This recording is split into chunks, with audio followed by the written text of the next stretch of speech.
Shalom, Israel. This is Ak Gadon with Awaken Israel, and I'm here with Ak Bryce as well. We're gonna bring a little short lesson to you guys just regarding the new covenant, which I think there's a lot of misunderstanding about. So we're gonna take a little look at Hebrews and try to break down a little bit of what it says.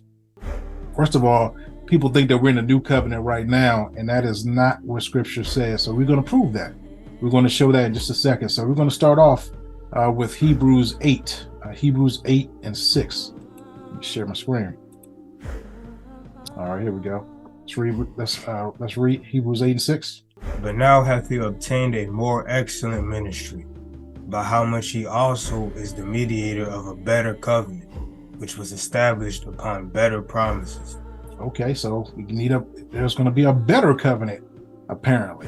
So we have the old covenant, and what we have is the new covenant in terms of what people refer to. So of course, the new covenant, this is a reference to a prophecy back in Jeremiah 31 through 34. So it's always good for you to reference that. So and this is what the writer is going to reference as we move on through here. Actually, let's keep on reading. For if that first covenant had been faultless, then should no place have been sought for the second. So what happens is that people think that that there was a fault in the law. They look at the covenant, which of course the law, statutes, and commandments are part of it. And what is popularly taught these days is that the law is done away with, and the reason why the old covenant is done away with and the new covenant has to be made is because it's impossible to keep the law, and that's completely untrue. You will see that nowhere in the Bible. So it had fault. So it wasn't the covenant itself that had fault. It was the people that were keeping the covenant where the fault was found. And we're going to see that soon. So again, it's not that the law, because it says the law is perfect in the scriptures. The law is perfect. So we're supposed to be perfect just as our Father in heaven is perfect. So it wasn't that the law was a problem. Is that the people, the Israelites, were a problem and were the problem in terms of them not keeping the covenant. So we're going to see that demonstrated right here in this next verse. All right. So the first one had to be done. The first one had fault, as we see. For the first covenant had been fault. For if the first covenant had been faultless. So again, remember that this covenant is a marriage contract between Israel and Yahushua in its heavenly form. So that covenant or that marriage was broken because somebody in the covenant, somebody as a part of that covenant or a part of that marriage broke the marriage. We know that was Israel due to sin, which again is transgression of the law. In other words, they transgressed the covenant. They broke the marriage. So let's look at Hebrews 8 and 8. For finding fault with them, he saith, Behold, the days come, saith the Lord, when I will make a new covenant with the house of Israel and with the house of Judah. So finding fault with them. He didn't find fault in the covenant. He found fault with them being the Israelites, as we just said, because the covenant was made with Abraham, Isaac, and Jacob, and the descendants of Jacob, that seed line. So it's literally a bloodline of people, the Israelites. So that's why he says very clearly, I will make a new covenant with who? The house of Israel and the house of Judah. Those are the two factions of Israel that make up the whole nation of Israel. So the new covenant is actually going to be made with the same people that the old covenant was made with, and that's the nation of Israel and the children of Israel.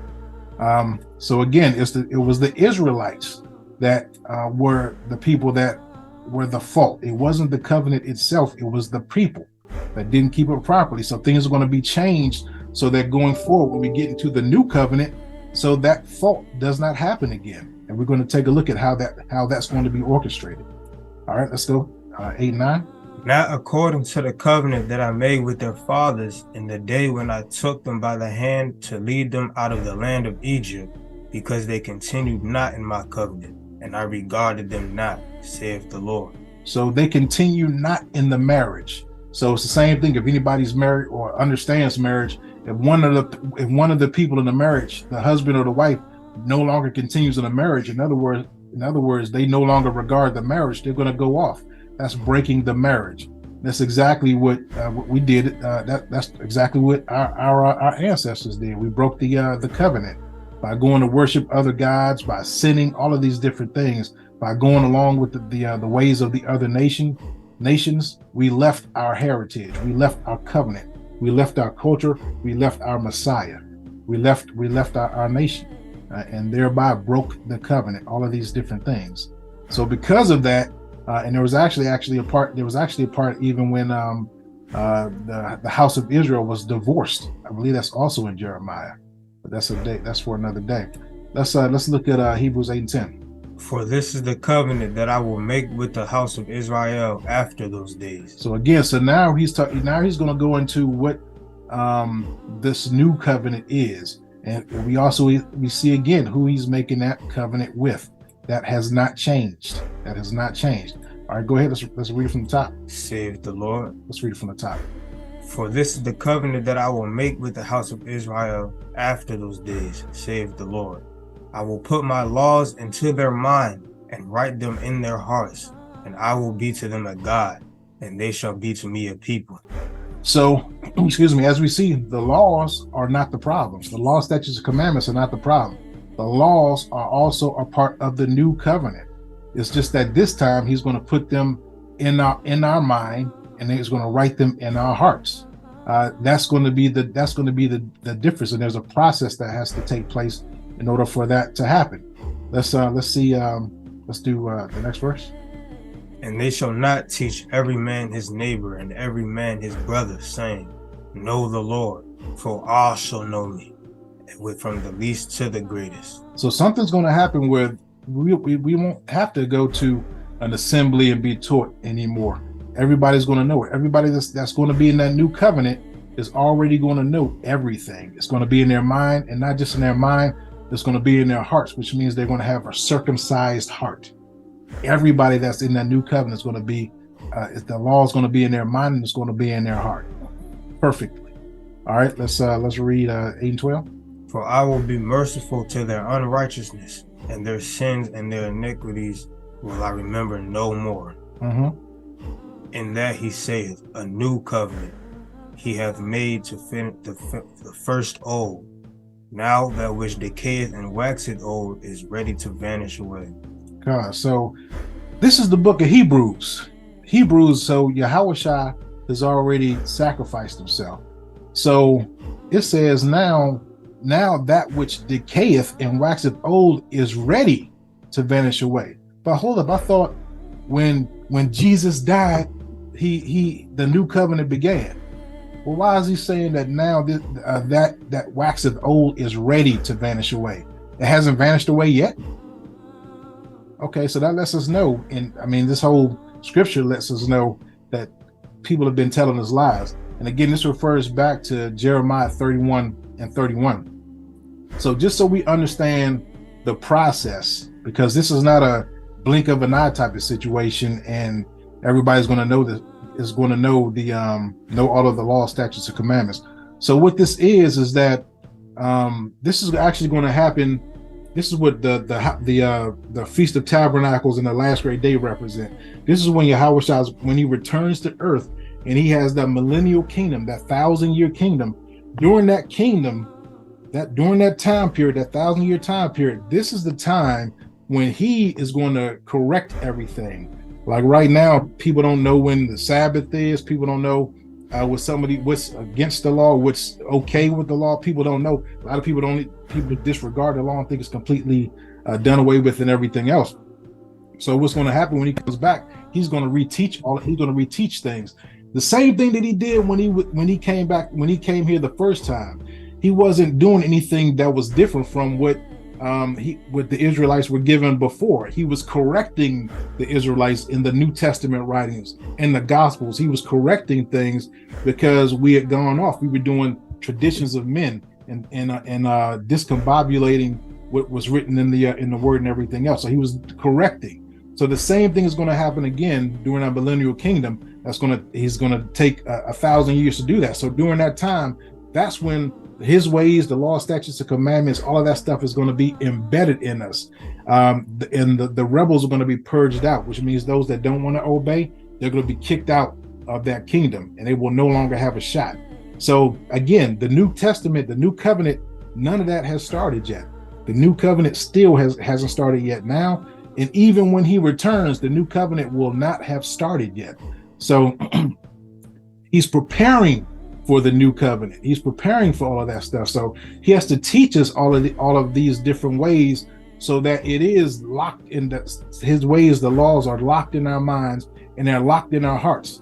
And again, those are going to be circumcised hearts, because all of the rebels are going to be gone away. This way, when it does come time for the New Testament, the New Covenant, I keep on saying, we will be perfect, because the New Covenant does not start until we go into the Father's kingdom. So this is after death and hell are done away with. All of these things are done, and we're going into the Father's kingdom, because remember, Yahushua is going to turn everything back over to his Father, and his Father is going to be the one that's ruling everything. So when that time comes, that's actually the wedding, and the new covenant is the honeymoon. This is when everyone that makes it through that 1,000-year process is going to go into the eternal kingdom, which is the Father's kingdom. That's the last day, the last great day, the 8th day. That's when the new covenant starts. At that time, no one will have to be taught by anybody, because again, we've just gone through this master class for this 1,000 years, and now we know everything is in our heart. So Israel, the wife, is no longer going to sin and leave the marriage, because those that make it to that new covenant, into that eternal kingdom, they are perfect. They are locked in to this marriage and to this covenant. So that's why we have not entered into the new covenant yet. The law is still in place. It never has gone away, and it never will go away. So we just wanted to talk about that. Like I said, you can go to Jeremiah 31:31 to read this exact same thing, because this is where they're pulling from. When in Hebrews, they're just pulling from the prophecy that's in Jeremiah 31 and 31 through 34. You'll see the exact same thing. And just so we know what a covenant is, again, this is a marriage covenant, and it's to Israel, between Israel and Yahushua. It's not to any other nation. So again, we don't want to get mixed up. Hebrews 8:8. We're just going to look at the Strong's Concordance real quick. We're going to find the word for covenant. Now this is a Greek word. We're going to look at covenant. Let's see what it says here. Let's widen this up just a little bit. And let's see what covenant means. Can you read this? A disposition, arrangement, and of any sort, which one wishes to be valid. The last disposition which one makes of his earthly possessions after his death. A testament or will. A compact, a covenant, a testament. God's covenant with Noah, etc.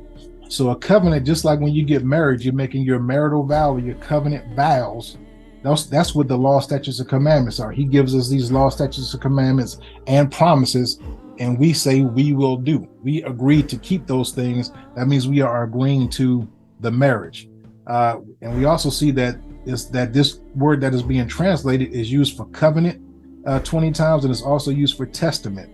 Covenant relating to the covenant or marriage relationship. Testament relating to the necessity of the death of the testator in order to make sure that covenant comes to pass. This is why sacrifices were necessary, because it's a blood covenant unto death. It's a blood covenant or blood covenant unto death. So because it's unto death, somebody has to die. Before it was animals. Now we've had our Messiah do the ultimate sacrifice that's actually going to be accepted by the Father, Yahweh. And that's the reason why we have to do everything through him in order to be accepted and seen as perfect, and to seen as have never sinned, because we are married to the Son. So now the Father sees us in the same light that he sees the Son. All right, so just wanted to clarify that. If y'all have some questions, just go ahead and spit them out in the comment section. We'll try to get some clarification. With that, we'll say shalom. Awake, Israel.